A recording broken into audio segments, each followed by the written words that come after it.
tayo ng buko today. So, another routine dito sa province namin, Nueva Ecija. So, sige, samahan niyo pa ako sa pag-akyat ng puno ng buko.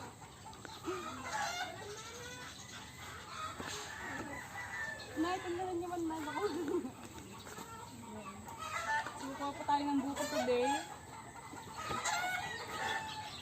Medyo marami siyang langgam, kaya baka mahulog ako dahil kakagatin ako ng langgam dito.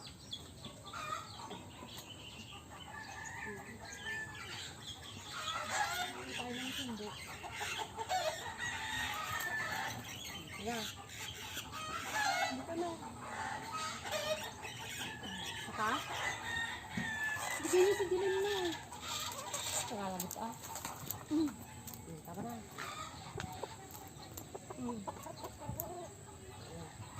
Baba ka na.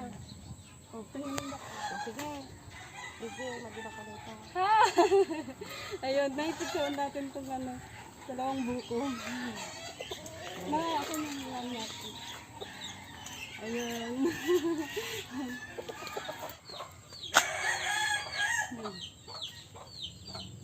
Babae dito. Ito yung kinuha kong buko kanina. So, hinati lang. Tapos, kakainin. Tapos,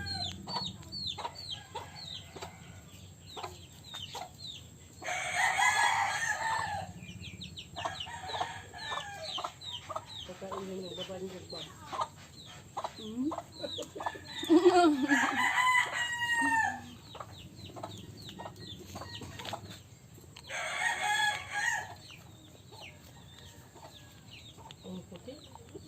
ganda ng video, ang ganda ng location dyan, no?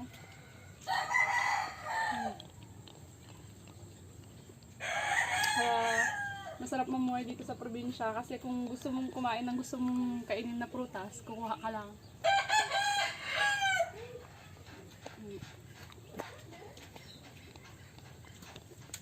Nay, okay ka na dyan? Masaya ka na dyan?